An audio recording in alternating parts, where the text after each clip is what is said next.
Qu'est-ce qui caractérise l'accidentologie au travail en France? Pour répondre à cette question, intéressons-nous au rapport annuel de l'assurance maladie qui délivre les statistiques officielles. Ce rapport nous apprend que 2 accidents du travail sur 3 sont associés à des situations incroyablement banales, les manutentions manuelles et les chutes de plein pied. Les manutentions manuelles sont la première cause d'accidents du travail en France et représentent 50% des accidents reconnus. La deuxième cause est la chute de plein pied qui représente 17% des accidents reconnus.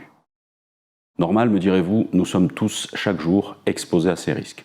Tout travail nécessite de la circulation à pied et presque tous les emplois impliquent de la manutention manuelle, pas forcément de charges lourdes. Le problème, c'est que nous banalisons ces situations de travail et avons tendance à considérer que l'on ne peut pas faire grand-chose. Pourtant, il est possible d'agir en adoptant des comportements simples mais efficaces au quotidien. Garder son environnement de travail rangé, respecter les allées de circulation et les signalisations, porter les équipements de protection individuelle adaptés, notamment les chaussures de sécurité, utiliser les équipements de manutention adéquats, ne pas surestimer ses propres capacités physiques et surtout être attentif à ce que l'on fait. Marcher ou monter un escalier peut être par exemple très dangereux si l'on a le nez dans le portable. Notez aussi que, pour autant qu'elles soient banales, les chutes de plein pied génèrent chaque année entre 30 et 40 décès. Ce n'est pas tant la chute qui tue, mais ce sur quoi l'on chute. Le coin d'une machine, un fer à béton mal protégé, un trou non signalé. Il n'y a pas de petit risque, il n'y a pas de fatalité. Après la manutention manuelle et les chutes de plein pied, la 3e cause d'accident du travail sont les chutes de hauteur. Si elles ne représentent que 12% des accidents reconnus par l'assurance maladie, elles sont à l'origine de 13% des décès. La chute de hauteur pardonne rarement. Bien sûr, nous ne sommes pas tous des spécialistes des échafaudages ou des nacelles. Aussi, je vous propose de regarder ce petit film élaboré par l'association MAZ qui synthétise les basiques à connaître.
En complément, n'oubliez pas que lors des phases de travail en hauteur, il est très important de porter les équipements de protection individuelle adaptés, notamment le harnais, correctement porté bien sûr, attaché au point d'ancrage prévu et avec une longe compatible de la chute de hauteur possible.